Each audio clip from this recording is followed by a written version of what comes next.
Good evening. Voice கிளியரா இருக்கா? கேக்குதா? Good evening sir. Good evening. Good evening sir. கேக்குதுங்க சார். ரைட். நம்ம வீக் டெஸ்ட் 5 சரியா, பயோமாலிகுல்ஸ் வந்து 50 கேள்விகளை பார்த்திருந்தோம். அந்த 50 கேள்விகளை இன்னைக்கு எவ்வளவு பார்க்க முடியுமோ ஒரு 25 கேள்விகளை இன்னைக்கு நம்ம பார்க்கலாம். மீதி வந்து நம்ம அடுத்த கிளாஸஸ்ல பார்த்துக்கலாம். ஓகேவா? ரைட். டேரக்டா கேள்விக்கு போயிடலாம். பின்வரும் கூற்றுகளில் எது அல்லது எவை சரியானவை? முதல் கூற்று, உயிரினங்களில் கார்பன் மற்றும் ஹைட்ரஜனுடன் தொடர்புடைய தனிமங்கள் பிற தனிமங்களை காட்டிலும் அதிக அளவில் உள்ளன. உயிரினங்கள் உயிரற்ற காரணிகளை காட்டிலும் அதிக அளவு நைட்ரஜனையும் மற்றும் ஆக்சிஜனையும் ஓரலகு நிறையில் கொண்டுள்ளது. பூமியின் படிமத்தில் காணப்படும் அனைத்து தனிமங்களும் உயிருள்ள திசுக்களில் அமைந்திருக்கின்றன. நான்காவது, உயிரினங்கள் மற்ற உயிரற்ற பொருட்களின் தனிமங்களை விட கால்சியம், மெக்னீசியம், சோடியம் ஆகியவற்றை அதிக அளவு கொண்டுள்ளது. முதல் விருப்பம் இவை அனைத்தும் சரி. இரண்டாவது விருப்பம் 4 தவிர மற்ற அனைத்தும் சரி. மூன்றாவது விருப்பம் 4 மட்டும் சரி. நான்காவது விருப்பம் இவை எதுவும் இல்லை. எதுப்பா இது கரெக்ட்? எந்த கூற்று சரி? படிச்சுட்டு சொல்லுங்க சார். Option B sir. பின்னு என்கிட்ட கேக்குறியா? ஆப்ஷன் பி தான் சார். ஆப்ஷன் பி தான் ராஜா. அப்ப உயிரினங்கள் மற்ற உயிரற்ற பொருட்களின் தனிமங்களை விட கால்சியம், மெக்னீசியம், சோடியம் ஆகியவற்றை அதிகமாக கொண்டிருக்குமா? அதான் என் கேள்வி. மற்ற கூற்றுலாம் கரெக்ட், இதை மட்டும் பாருங்க. அப்ப கால்சியம் பாத்தீங்கன்னா மனித உடல்ல வெறும் 1.5% தான் இருக்கும். சரிங்களா? அதே மாதிரி மெக்னீசியம் 0.1% தான் இருக்கும். அதுக்கு அடுத்து யார் இருக்கா? சோடியம் 0.2% தான் இருக்கும். அப்ப பூமியின் மேற்பரப்புல தான் அதிகமா இருக்கும், உயிரினங்கள்ல இருக்காதுங்க. மத்த எல்லா ஆப்ஷனும் கரெக்டுங்க, இது மட்டும் தான் தவறானது. அப்ப இந்த கேள்விக்கு பி தான் சரியான பதில். புரிஞ்சுதா? Yes sir. ஃபர்ஸ்ட் இதுக்கு மீனிங் என்ன சார்? உயிரினங்களில் கார்பன் மற்றும் ஹைட்ரஜனுடன் தொடர்புடைய தனிமங்கள் பிற தனிமங்களை காட்டிலும் அதிக அளவில் உள்ளன. அப்ப என்ன அர்த்தம்னா, கார்பன் மற்றும் ஹைட்ரஜனோடு தொடர்புடைய தனிமங்கள்னு சொல்றாங்க. அப்ப இதுல எதெல்லாம் வரும்? மற்ற தனிமங்கள். புரியல? உயிரினங்கள்ல கார்பன் மற்றும் ஹைட்ரஜனோடு தொடர்புடைய தனிமங்கள் பிற தனிமங்களை காட்டிலும் அதிக அளவில் உள்ளன. அப்ப உயிரினங்கள்ல மனித உடல்ல கூட நீங்க எடுத்துக்கங்க, ஹைட்ரஜன் எவ்வளவு இருக்கு? 0.5 சார். சரி, பூமியின் மேற்பரப்புல 0.14 சார். அப்ப எதுல அதிகங்க? மனிதன் உடல்ல தான் சார். அவ்வளவுதானங்க அங்க அர்த்தம். கார்பன் ஹைட்ரஜனோடு தொடர்புடைய தனிமங்கள் அதானே வரும். அப்ப கார்பன் அதோட தானே வருது, ஹைட்ரஜன் அதோட தானே வரும். அப்ப பூமியின் மேற்பரப்போட கார்பன் ஹைட்ரஜன் மனித உடல்ல அதிகமா இருக்கா இல்லையா? ஃபார் எக்ஸாம்பிள் கார்பன் வந்து 18.5% இருக்கா? அதான் அதுக்கான அர்த்தம். ஓகேவா? அந்த அர்த்தம் போட்டு வச்சுங்களா? ரைட். இரண்டாவது கேள்வி, கீழே கொடுக்கப்பட்டுள்ள அட்டவணையில் இரண்டாம் நிலை வளர்ச்சிதை மாற்ற பொருட்களை கண்டறிக. எது இரண்டாம் நிலை வளர்ச்சிதை மாற்ற பொருட்கள் கண்டுபிடிக்கணும்? ஆல்கலாய்ட், பிளேவனாய்ட், ரப்பர், முக்கியமான எண்ணெய்கள், உயிரெதிர் பொருட்கள், நிறமிகள், வாசனை திரவியங்கள், பசைகள், வாசனை பொருட்கள். இதுல இருந்து சரியானதை தேர்வு செய்க. எது? இதுல 2 மற்றும் தவிர சார். 2 மற்றும் தவிர மற்றவையா? 2 என்ன? அது பிளேவனாய்டு இருக்காதா?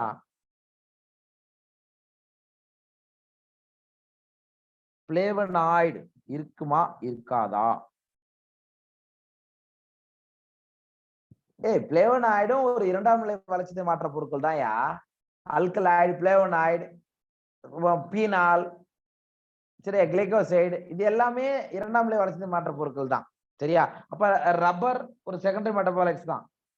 ஓகேவா? அதே மாதிரி முக்கிய எண்ணெய்கள் அதான். உயிர் எதிர்ப்பொருட்களும் கரெக்ட் தான், நிறமிகளும் கரெக்ட் தான். வாசனை திரவியங்கள் எலுமிச்சை புல் எண்ணெய் பார்த்தோமா? Oil.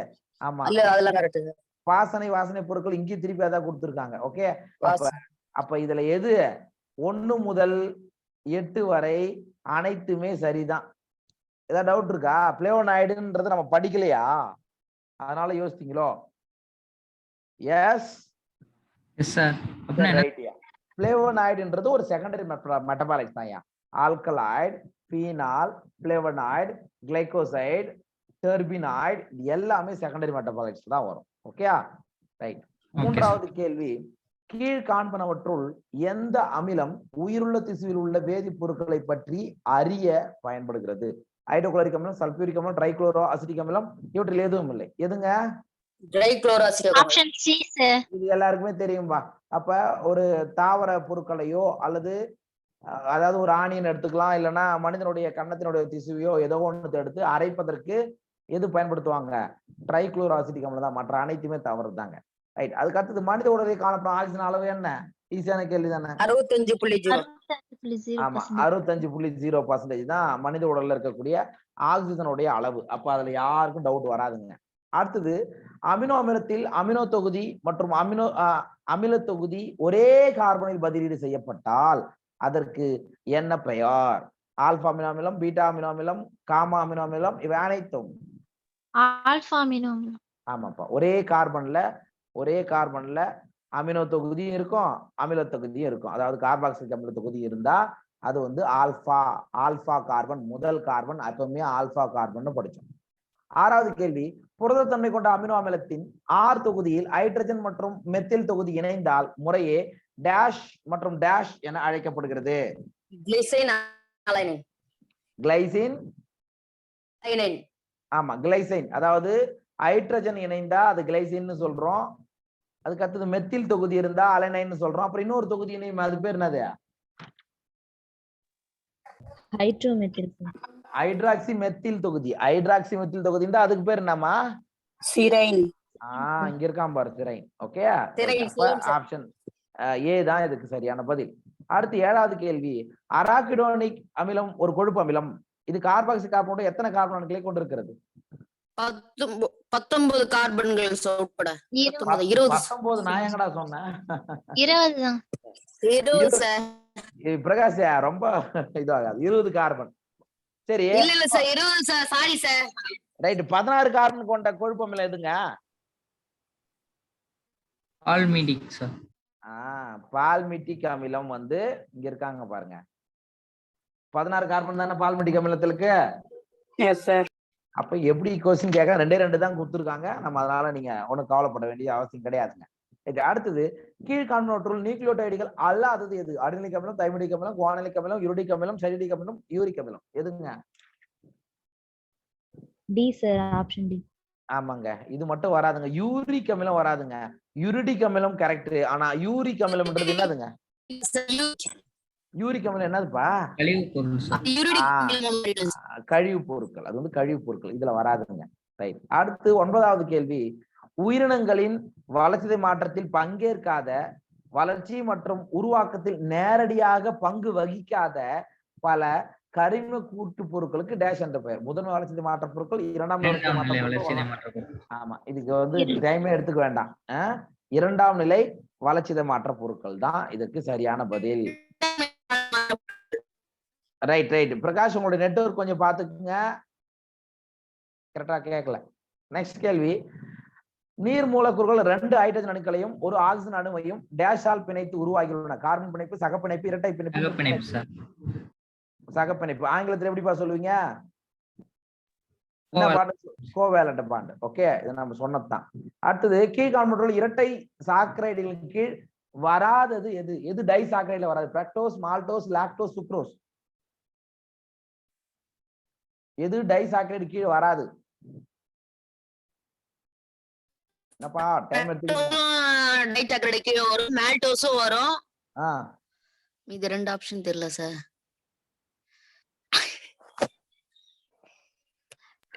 Fructose sir.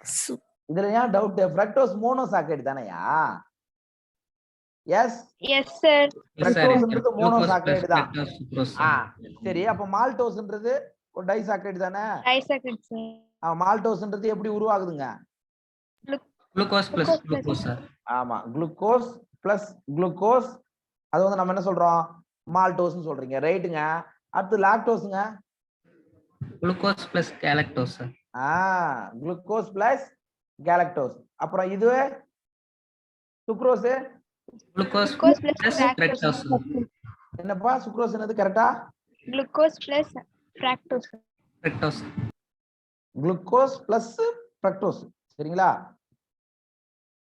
Glucose plus fructose. அப்ப எது எதுன்னு பாத்துக்கங்க, ஜஸ்ட் தெரிஞ்சு வச்சுங்க. அப்ப ஃப்ரக்டோஸ்ன்றதாங்க மோனோசாக்கரைட். ரைட். அடுத்தது தாவரத்தின் செல் சுவர் செல்லுலோஸால் ஆனது. இது ஒரு ஹோமோபாலிமர், ஹெட்ரோபாலிமர், இவை இரண்டும் இதில் எதுவும் இல்லை. ஹோமோபாலிமர். Polymer. ஹோமோபாலிமர் எதால் ஆனதுப்பா? செல்லுலோஸ். எதனுடைய பாலிமர்னு படிச்சீங்க? குளுக்கோஸ், டி குளுக்கோஸ் கேள்விப்பட்டது இல்லையா? Yes, sir. ஆமாப்பா, நிறைய குளுக்கோஸ் ஒன்னா சேர்ந்து உருவாக்கக்கூடிய அமைப்பு தான் அந்த பாலிசாக்கரைடு தான் நம்ம செல்லுலோஸ். Okay right. அடுத்து 2 கார்பன் அணுக்களுக்கு இடையே 2 பிணைப்புகள் காணப்படின் அந்த வகையான கொழுப்பு அமிலம் எவ்வாறு அழைக்கப்படுகிறது? நிறைவுற்றது, நிறைவுறாதது, இரண்டை ஒன்றில் உள்ளது. எதுப்பா? நிறைவுறாதது சார். ஆமாப்பா, நிறைவுறாது. அன்சாச்சுரேட்டட். சரியா? டபுள் பாண்ட் கார்பன் கார்பனுக்கு இடையே 2 பாண்ட் இருந்தா அன்சாச்சுரேட்டட். இதுவே எப்படி இருந்தா என்னது? இது அப்படி இருந்தா என்னது? நிறைவுற்றது. நிறைவுற்றது, சேச்சுரேட்டட். ரைட். அடுத்தது திமிங்கலத்தின் தோலுக்கடியில் காணப்பட்ட தடித்த கொழுப்பாலான அடுக்கிற்கு டேஷ் என்ற பெயர். அடிபோசைட், அடிபோஸ், பிளப்பர், இவை ஏற்றும் இல்லை. Adiposus. C sir answer. B கிடையாது. C sir. பிளப்பர். சரியா? அதாவது இப்ப பாத்தீங்கன்னா இந்த திமிங்கலத்தோட தோலை வெட்டி பார்த்தோம்னா அதுக்குள்ள தடித்த கொழுப்பு, அதாவது உள்ள இருக்கக்கூடிய வளர்ச்சிதை மாற்றத்தால் உருவாகக்கூடிய வெப்பம் வெளியில இழப்பதை தவிர்ப்பதற்காக இந்த மாதிரியான ஒரு கொழுப்பாலான அடுக்கு இருக்கும். அதுக்கு பேரு பிளப்பர் அப்படின்னு சொல்லுவோம். பிளப்பர். ஓகே, இது நான் சொல்லல, இருந்தாலும் பாத்துக்கோங்க. இது ஏற்கனவே இந்த லெசன்ல இருக்கா சார்? இது இந்த லெசன் இல்லப்பா. ஆனா அது அதாவது கொழுப்பு பொருட்கள் வர்றதுனால நம்ம கொடுத்துருக்கோம். பின்னாடி இருக்கு பிளப்பர்ன்றது நமக்கு முக்கியமான இருக்குது. ஈகாலஜி படிக்கும்போது படிப்போம் கண்டிப்பா. அதுவும் என்சிஆர்டி தான், கவலைப்படாதீங்க. பிளப்பர்ன்றது என்சிஆர்டி தான். இந்த இதுல நீங்க அட்டன் பண்ணலாம், பிரச்சனை இல்லை, அப்புறம் பார்க்கலாம். அடுத்தது சல்பரை கொண்ட அமினோ அமிலம் கீழ்காண்பனவற்றுள் எது? Cysteine methionine, arginine lysine, serine threonine, histidine proline. Option A, sir. Option A. A, sir. அதுக்கே அவ்வளவு டவுட்? மற்றதெல்லாம் arginine lysine, serine threonine, histidine புரோலைன்லாம் எசென்சியல் அமினோ ஆசிட்னு சொல்லுவோம். இதுல எதுப்பா ஸ்டார்டிங் கோடான் குறிக்கக்கூடிய அமினோ அமிலம்? இந்த ஆப்ஷன்ல சொல்லுங்க. Arginine, sir. ஸ்டார்டிங் கோடான், துவக்க கோடானை குறிக்கக்கூடிய அமினோ அமிலம், அதனால் உற்பத்தி செய்யக்கூடிய அமினோ அமிலம் எது?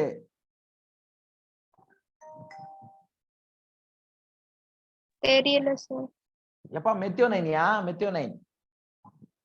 Okay, sir. ஸ்டார்ட் கோடான் என்ன தெரியுமா? No, sir. யாருக்குமே தெரியலையா? Starting codon, start Godan.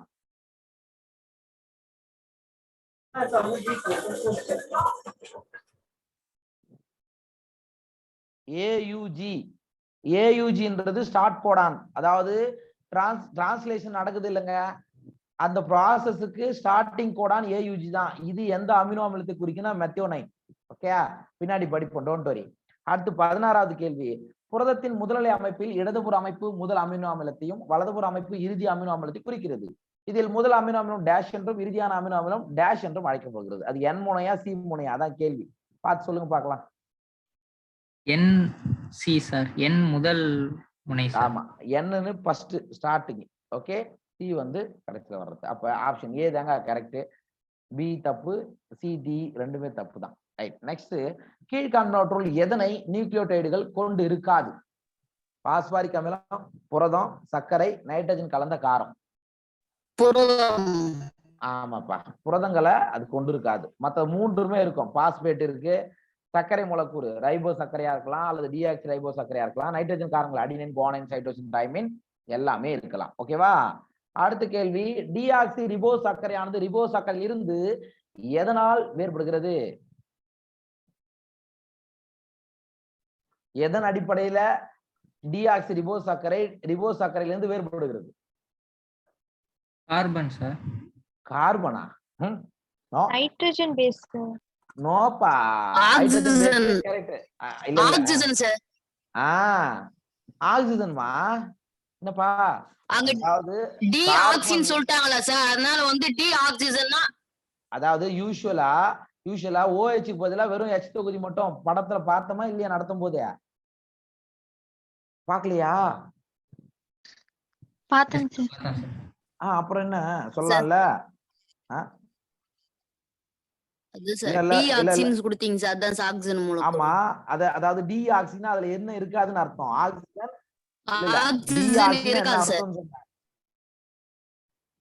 ஆமா ஆக்சிஜன் உங்களுடைய யார் அவரு தலைவரை இது கொஞ்சம் பாத்துக்கோ, உன்னுடைய நெட்வொர்க் கொஞ்சம் பாத்துக்கோ பிரகாஷ்.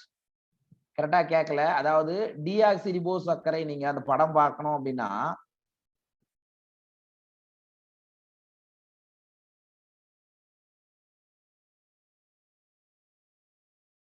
இது ஒரு சர்க்கரையோட இது வந்து இது ஃபர்ஸ்ட் கார்பன்ல ஹைட்ரஜன் OH தொகுதி இருக்கும்.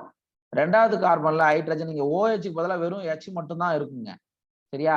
அண்ட் இது HOH அண்ட் இது CH2OH. சரிங்களா? அப்ப இது வந்து டிஆக்சி ரைபோஸ் சுகர். இப்போ டிஆக்சி ரைபோஸ் சுகர்ல இங்க OH க்கு பதிலா வெறும் H மட்டும் தான் இருக்கும். இதுவே ரைபோஸ் சுகர் எடுத்துட்டீங்கன்னா உங்களுக்கு எப்படி இருக்கும் அப்படின்னா HOH இங்கேயும் HOH இதுவும் HOH அண்ட் இது CH2OH. கரெக்டா? அப்ப ரெண்டாவது கார்பன்ல OH தொகுதி வர்றது ரைபோஸ் சர்க்கரை. டிஆக்சினா ரெண்டாவது கார்பன்ல OH தொகுதிக்கு பதிலா வெறும் அதாவது ஆக்சிஜன் இல்லாம ஹைட்ரஜன் மட்டும் இணைஞ்சிருக்கும். புரியுதா? இப்பயாவது புரியலையா? புரியுதுங்க சார். ஆமா அவ்வளவுதான் வித்தியாசம். ரைட். அடுத்தது நியூக்ளியோசைடு ஒரு பாஸ்பேட் தொகுதியில் இணைந்து நியூக்ளியோடைடை உருவாக்குகிறது. இவற்றுக்கிடையே உள்ள பிணைப்பு எது? சக பிணைப்பு, கிளைகோசைடிக் பிணைப்பு, எஸ்டர் பிணைப்பு, ஈத்தர் பிணைப்பு? Ester எஸ்டர் பிணைப்பு சார். நமக்கு தெரியும்பா எஸ்டர் பாண்ட். எஸ்டர் என்னதுப்பா பிரகாஷ் என்ன சொல்ற?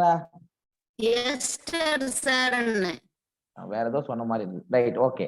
டிஎன்ஏவின் தெளிவான முதல் படிக வரைகளை சான்றினை தந்தவர் யார்? James Watson, Francis Crick. A மற்றும் பி ரெண்டும் Rosalind Franklin. Option D, sir. Option டியா? Yes, sir. Greek. ஆமா, வாட்சன் கிரிக் கிடையாதா தம்பி. ரோஸ்லின் பிராங்க்லின் தான் ஃபர்ஸ்ட் டிஎன்ஏவோட அந்த போட்டோவை சொல்லியிருப்போம். ஓகே, படிக வரைகலையை தந்தவங்க டிஎன்ஏனா இந்த மாதிரி தான் இருக்கும்னு ஒரு ஸ்ட்ரக்சரை கொடுத்துட்டு போனவங்க ரோஸ்லின் பிராங்க்லின் தான். அதுக்கப்புறம் அந்த நகலை அடிப்படையாக கொண்டுதான் யாரு டிஎன்ஏ இரட்டைச்சூர் மாதிரி தந்தவங்க சொல்லியா? Watson James Watson. ஆமா, வாட்சன் அண்ட் கிரிக். சரியா? Watson and Crick. புரியுதா? அப்ப ஃபர்ஸ்ட் வரைகலையை தந்தவர்னா பிராங்க்லின் தான். அதை வச்சு அதனுடைய இரட்டைச்சொல் மாதிரி தந்தவன் தான் வாட்சன் கிரிக். ஓகே. அடுத்து தூதுவ RNA-வில் உள்ள மரபு குறியீட்டை மொழிபெயர்த்து அமினோ அமிலங்களை ரைபோசோமுக்கு கடத்தி புரதம் உருவாக உதவும் RNA எது? tRNA. என்னப்பா? Very good. சரியா? tRNA தாங்க. அதாவது டிரான்ஸ்ஃபர் RNA. சைட்டோபிளாஸ்ட்ல இருக்கக்கூடிய tRNA எப்படி இருக்கும்? சரியா? சைட்டோபிளாஸ்ட்ல இருக்கக்கூடிய அமினோ அமிலங்களை எங்க இந்த மாதிரி டிரான்ஸ்லேஷன் நடக்கக்கூடிய இடத்துக்கு கொண்டு வந்து சேர்ப்பது யாருன்னா tRNA தான். அதாவது இது வந்து mRNA இருக்கக்கூடிய தகவல்களை படிச்சுட்டு போயிட்டு tRNA என்ன பண்ணுங்க கொண்டாந்து சேர்க்கும். புரியுதா? புரியலையா? Yes sir. புரியுதுங்க. அடுத்தது பொதுவா அனைத்து நொதிகளும் புரதங்களால் ஆனவை. சில நியூக்ளிக் அமிலங்களும் நொதிகள் போல செயல்படுகின்றன. இதற்கு என்ன பெயர்? Ribonuclease, ribozyme, deoxy ribozyme, restriction nuclease. Ribozyme, sir. Ribosome sir. சில நியூக்ளிக் அமிலம் நொதிகள் போல செயல்படுவதற்கு எடுத்துக்காட்டு ரிபோசைம். நம்ம படிச்சிருப்போம். ஓகே, ரைபோசைம்கள்னு படிச்சிருக்கோம் இல்லையா? அதுதான். அடுத்த கேள்வி, நொதிகள் குறிப்பிட்ட தளப்பொருட்கள் மீது அல்லது ஒரு தொகுதி தளப்பொருட்களில் மட்டுமே இணைகின்றன. இந்த பண்பு குறிப்பு சார்பு, புரத அமைப்பு, செல்லுக்குள்ளே காணப்படும் நிலை, வெப்ப உணர்திறன். எதுங்க இது? குறிப்பு சார்பு சார். ஆமா, குறிப்பு சார்பு தான் ஆங்கிலத்துல சொல்லுவாங்கன்னா ஸ்பெசிபிக் அப்படின்னு சொன்னா குறிப்பு சார்பு தன்மை கொண்டது. எந்த ஒரு நொதி இந்த வினையில தான் பங்கேற்கணும், அங்க மட்டும்தான் பங்கேற்கும். எல்லா வினைகள்லயும் ஒரே நொதி போய் பங்கேற்காது. அதுதான் குறிப்பு சார்பு தன்மை, ஸ்பெசிபிக் அப்படி ஸ்பெசிபிசிட்டின்னு சொல்லுவாங்க. ஓகேவா? ரைட்டு. அடுத்த கேள்வி, நொதிகள் ஒரு நிமிடத்தில் விளைபொருட்களாக மாற்றும் தளப்பொருட்களின் எண்ணிக்கை நொதியின் டேஷ் என்று பெயர். மாற்றத்தக்க எண் சார். Yes, excellent. ஓகே, மாற்றத்தக்க எண் சொல்றோம். ஒரு நிமிடத்துல விளைபொருட்களா மாற்றக்கூடிய தன்மைக்கு மாற்றத்தக்க எண் அப்படின்னு சொல்றோம். ரைட். 25வது கேள்வி, பொதுவா நொதிகள் எந்த வெப்பநிலைக்கு மேல் பாதிக்கப்படுகின்றன? 30, 40, 50, 60? 40 சார். 30 சார். 30 இல்ல பாப்பா, 40. அதாவது 30 to 40 எல்லாம் நல்லா ஆக்டிவா இருக்கும். அதாவது இப்ப நம்ம படிச்சோம்ல, ஆப்டிமம் டெம்பரேச்சர் அப்படின்னு பாத்தீங்கன்னா அதை சொல்லணும். ஓகே, வெப்பநிலைக்கு மேல் 40 டிகிரிக்கு போனா பொதுவா டிகிரேட் ஆயிடும். சரியா? ரைட். அடுத்தது 26வது கேள்வி பாருங்க, அதோட ரிலேட்டடான ஒரு கேள்விதான். கந்தக நீரூற்றுகள், சூடான செல்வழிகள், அதாவது சல்பர் ஸ்பிரிங், ஆட்வென்ட்ஸ் போன்றவைகளில் காணப்படும் தெர்மோபிலிக் உயிரினங்கள் கொண்டிருக்கக்கூடிய நொதிகள் எந்த வெப்பநிலை வரை வினையூக்குத்திறனை பெற்றிருக்கும்? 80 இருந்து 90, 60 இருந்து 70, 70 இருந்து 80, 50 இருந்து 60 டிகிரி செல்சியஸ். எதுங்க? 80 இருந்து 90. இது வந்து எக்ஸெப்ஷனல் கேரக்டர். பொதுவா 40 டிகிரிக்கு மேல டிகிரேட் ஆயிடும். ஆனா வெப்பநீரூற்றுகள்ல தெர்மோபிலிக் பாக்டீரியங்கள்லாம் பாத்தீங்கன்னா 80 இருந்து 90 டிகிரி செல்சியஸ் வரையில வினையூக்குத்திறனை பெற்றிருக்கும். ரைட். அடுத்த கேள்வி, நொதியின் புரதமல்லாத பகுதி எவ்வாறு அழைக்கப்படுகிறது? நான் புரோட்டீன் பார்ட் என்ன சொல்றோம்? இணை காரணிகள் சார். கோஃபேக்டர் வந்து நான் புரோட்டீன் பார்ட்னு சொல்றோம். ரைட்டு. அடுத்த கேள்வி அது ரிலேட்டடா வரும், நான் அதுக்கப்புறம் பாத்துக்கேன். இணை காரணி அல்லது துணை காரணி கீழ் வருவது எதுங்க? இப்ப இணை காரணி சொல்லிட்டோம், அதன் கீழே வரக்கூடியதெல்லாம் எது? Option D sir. ஆமா, இவை அனைத்துமே பிராஸ்தட்டிக் தொகுதி, உலோக ஊக்குவிப்பான்கள், சரியா, அண்ட் துணை நொதிகள், இவை அனைத்துமே இதற்கு சரியான பதில் தான். அடுத்த கேள்வி, நொதியின் புரதமுள்ள பகுதி எவ்வாறு அழைக்கப்படுகிறது? நான் புரோட்டீன் பார்ட் படிச்சேன்ல, அப்போ புரோட்டீன் பார்ட் என்ன? அப்போனா புரோட்டீன், பி, அப்போ புரோட்டீன் அப்படி ஞாபகம் வச்சுக்கோ. சரியா? ரைட்டு. அடுத்தது, நொதியின் அப்போ என்சைமுடன் இணைந்து காணப்படும் சிறிய கரிம மூலக்கூறு எவ்வாறு அழைக்கப்படுகிறது? பிராஸ்தட்டிக் தொகுதி, துணை நொதிகள், உலோக ஊக்குவிப்பான்கள், இவற்றில் எதுவும் இல்லை. பிராஸ்தட்டிக் தொகுதி சார். அப்ப நம்ம படம் பார்க்கும் போதே பார்த்தோம், இந்த மாதிரி அப்போ என்சைம்ல சின்னதா கரிம மூலக்கூறு இணைஞ்சிருந்தா அதுக்கு பேரு பிராஸ்தட்டிக் தொகுதி அப்படின்னு சொல்றோம். அடுத்தது 31வது கேள்வி, கீழ்காணும் எந்த நொதி ஹைட்ரஜன் பெராக்சைடை நீராகவும் ஆக்சிஜனாகவும் உடைக்கிறது? பெராக்சிடேஸ், கேட்டலேஸ், ஏ மற்றும் பி ரெண்டும், இவற்றில் எதுவும் இல்லை. Option C sir. பெராக்சிடேஸும் கேட்டலேஸும் அப்படின்னா ஆப்ஷன் சி தான். ஓகேவா? ரெண்டுமே. சார் நீங்க நொதி மட்டும் தான் சார் கேட்டிருக்கீங்க. ஆமா. என்ன சொல்லியா? ரெண்டுமே நொதி தான். ஓகேங்க சார், ஓகேங்க சார். சார் சார் ஒண்ணும் இல்ல சார். நல்லா படிக்கணும். ஓகே. அடுத்த கேள்வி, வைட்டமின் நியாசினை கொண்டுள்ள துணை நொதி எது? NAD, NADP, A மற்றும் B, FAD.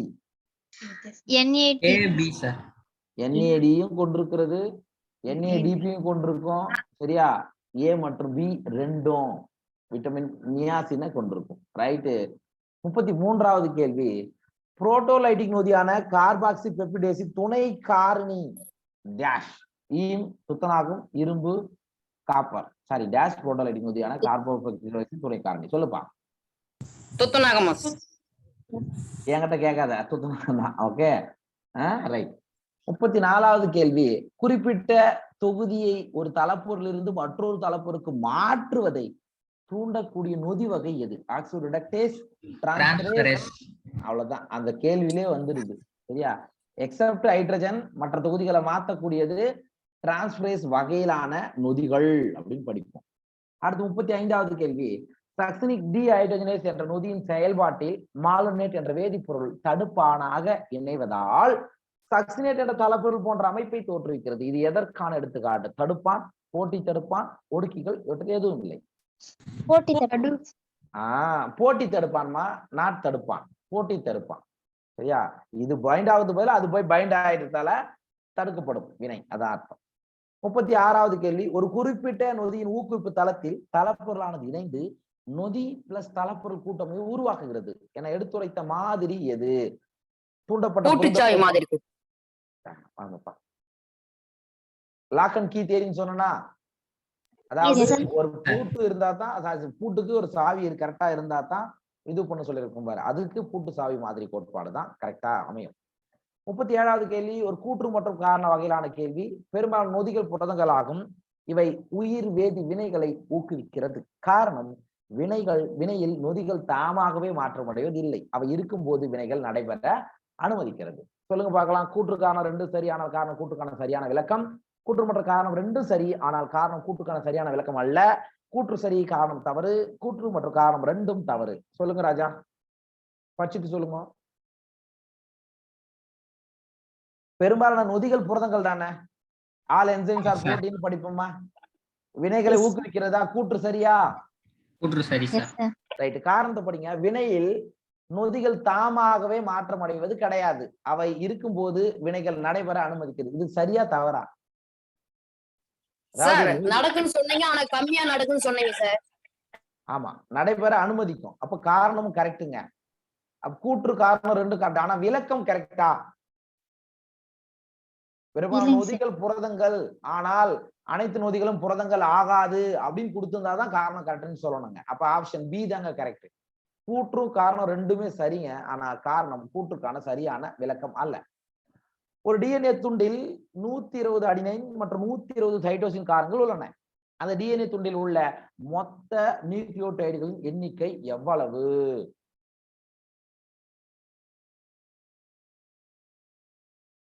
நூத்தி 120 அடினைன் இருக்கு. அடினைன் வந்து 120, சைட்டோசின் வந்து 120. அப்ப அதுல இருக்கக்கூடிய மொத்த நியூக்ளியோடைடுகளுடைய எண்ணிக்கை எவ்வளவு? அடினைன் இஸ் ஈக்குவல் டு தைமினாயா? படிச்சோமா இல்லையாங்க? அடினைன் எப்பொழுதும் தைமினுடன் தான் இணையும். அடினைனுடைய சதவீதம் தைமினுக்கு சரியாக இருக்கும் சொன்னா. அடினைன் இது 120னா இது 120ங்க. சைட்டோசின் 120னா அதுவும் 120 தான். ஆமா, இங்க வர சைட்டோசின் எது கூட இணையும்? ஆமா. அப்ப மொத்த நியூக்ளியோடைடு எண்ணிக்கை எவ்வளவுங்க? 240 sir. 120 120 240 480 sir. 480 sir. Right, okay, சரி. அடுத்தது, விலங்குலகத்தில் அதிகமாக காணப்படும் இது புரியலையா? இப்படி வருதுன்னா இங்க அடினைன் இங்க தைமின். அப்ப இது ஒரு நியூக்ளியோடைடு, இது ஒரு நியூக்ளியோடைடு. புரியுதுங்களா? அதுதான் அர்த்தம். ஓகே. ஏ 120 இருக்குன்னா டி 120 தான் இருக்கும். அப்ப அதே மாதிரி இங்க கோனை 120னா சைட்டோசின் 120 தான். Okay, right. விலங்குலகத்தில் அதிகமாக காணப்படும் புரதம் இது. Trypsin, haemoglobin, collagen, insulin. Collagen sir. ஆமா, இது எல்லாருக்குமே தெரியும். ரைட். அடுத்தது, நொதி எதுடா? அதிகமாக காணப்படும் தாவர உலகத்துல மிக அதிகமாக காணப்படக்கூடிய நொதி எது தெரியுமா? அல்லது புரோட்டீன் தாவர உலகத்துல அதிகமா இருக்குது எது? ருபிஸ்கோஸ். எல்லாம் யோசிக்கிறானுங்கன்னு நினைக்கிறேன். ருபிஸ்கோ தாவர உலகம்னா ஆமா, ஆமாப்பா, புல் விளக்கம் அதுதான். ரைட். அடுத்த கேள்வி. லிப்பிடுகள் நீரில் கரையாது, ஏனெனில் லிப்பிட் மூலக்கூறுகள் என்பது நீர் விரும்புபவை, நீர் வெறுப்பவை, சமநிலை கொண்டவை, ஜுட்டரயான். நீர் வெறுப்பவை.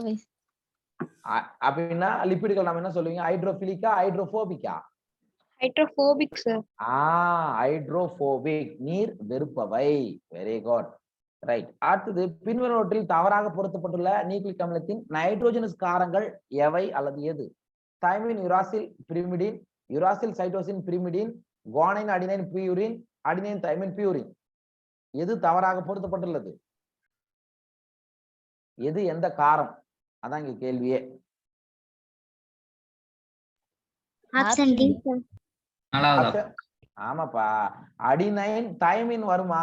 அடினைன் குவானைன் வந்தா தான் பியூரின். ஓகே, அப்ப தைமின்ன்றது பிரமிடின் காரம் தானே, பைரிமிடின் காரம் தானேயா? Yes, sir. Yes, sir. அதுதான் ரைட்.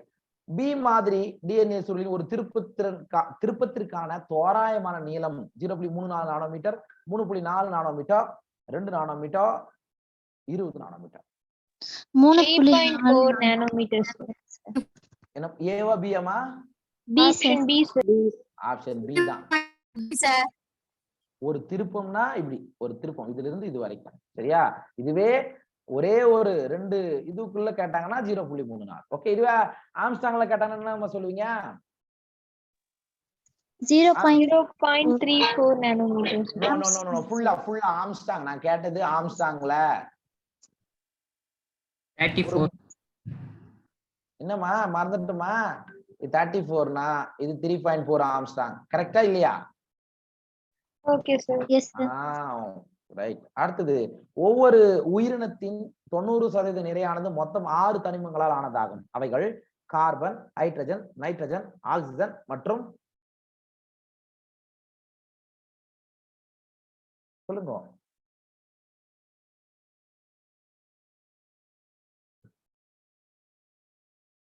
சொல்லியா? என்ன சொல்லிட்டேன்? கார்பன், ஹைட்ரஜன், ஆக்சிஜன் வந்துச்சு. இது தவிர வேற எது 6 முக்கிய தனிமங்கள்ல வரும்? பாஸ்பரஸ் மற்றும் சல்பர். ஓகே, இது அடுத்தது பாஸ்பரஸ் தான் வரும். CHNOPS.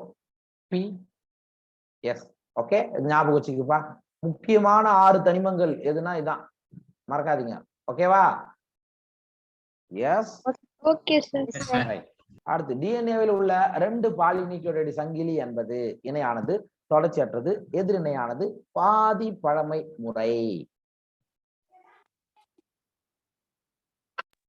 எதிரிணையானது சார்.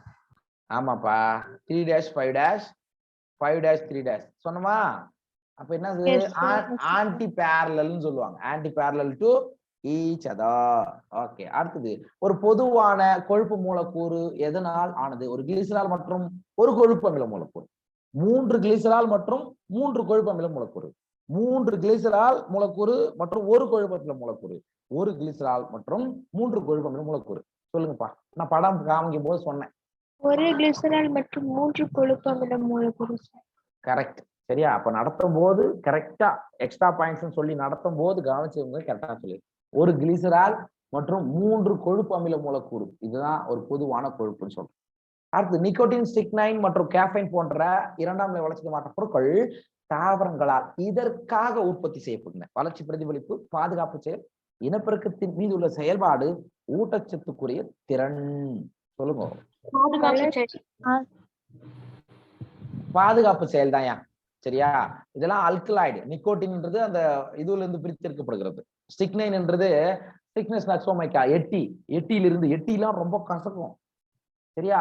அதே மாதிரி கேஃபைன், அதெல்லாம் வந்து பாத்தீங்கன்னா ஒரு பாதுகாப்பு செயலுக்காக உற்பத்தி செய்யப்படுகிறது. ரைட். அடுத்தது, கன்கனவேலின் ஏ என்பது ஒரு அல்கலாய்டு, ஒரு இன்றியமையா எண்ணெய், ஒரு லெக்டின், ஒரு நிறமி. ஒரு ஆல்கலாய்டு சார். அல்கலாய்டா? கேட்டா பார்த்து சொல்லுங்க. Lectin sir. Lectin sir. லெக்டினியா? நம்ம பாடத்திலே இருக்குங்க எல்லாமே. ரைட்டு. ராமச்சந்திரன் வரை பின்வருவனவற்றுள் எதன் அமைப்பை உறுதிப்படுத்த பயன்படுத்தப்படுகிறது? RNA, புரதம், ட்ரைகிளிசரைட், DNA. Protein sir. ஆமாப்பா, புரோட்டீன் தான்யா. சரியா? இது நான் சொல்லல, எப்பயாவது ஞாபகம் வச்சுக்கங்க. ராமச்சந்திரன், இது ஒரு ப்ரீவியஸ் இயர் கொஸ்டின், அதனால நம்ம இந்த இடத்துல போட்டிருக்கோம். அப்ப ராம்சன் பிளாட் அப்படின்றது எதனுடைய அமைப்பை உறுதிப்படுத்த பயன்படுத்தப்படுதுன்னா புரோட்டீன் தாங்க. அடுத்தது, கொடுக்கப்பட்டுள்ள குளுக்கோஸ் கடத்திகளில் எது இன்சுலின் சார்ந்தது? இது நம்ம லெசன்ல இருக்கு. Sorry, ABCD. என்னதுங்க? GLUT4ங்க. ஆமா, குளுட்டமன் 4. ரைட்டு. அடுத்த கேள்வி, நொதிகளை பொறுத்த மட்டில் பின்வரும் கூற்றுகளில் எது சரியானது? முழு நொதி, அப்போநொதி பிளஸ் துணை நொதி, துணை நொதி, அப்போநொதி பிளஸ் முழு நொதி, முழு நொதி, துணை நொதி பிளஸ் இணை காரணி, அப்போநொதி, முழு நொதி பிளஸ் துணை நொதி. சொல்லுங்க பார்க்கலாம். ஏ சார். ஆமா, ஹோலோ என்சைம் அப்படின்றது ஒரு அப்போ நொதி பிளஸ் துணை நொதி, இது ரெண்டும் சேர்ந்ததுதான் முழு நொதி அப்படின்னு சொல்றோம். ஹோலோ என்சைம் அப்படின்னு ஆங்கிலத்தை சொல்லுவோம். மற்றதெல்லாம் எதுவுமே பொருந்தாத ஒன்று. ஓகேவா? புரிஞ்சுச்சா? Yes sir. டவுட் இருக்கா? இல்ல சார். ஓகே, அப்ப அடுத்த டெஸ்ட் எல்லாம் பார்க்கணும், யாரும் தப்பு இல்லாம எழுதணும். சரியா? ஃபுல்லா யார் எடுத்தான்னு பார்க்கணும். ஒரு சில கொஸ்டின் அப்படி இப்படிதான் வரும். சரியா? Right, okay okay, thank you so much. அடுத்த கிளாஸ்க்கு ஒரு 2 மினிட்ஸ் 3 மினிட்ஸ் 5 மினிட்ஸ்க்குள்ள வந்துருங்க. Okay, thank you. Thank you sir. Thank you sir. Sir சொல்லுப்பா. ஸ்விட்டர் அயன்னா என்ன சார்? மறந்து போச்சு. நேர்மின் அயனும் எதிர்மின் அயனும் ஒன்னா இருந்ததுங்க சார் ட்விட்டர் அயனி.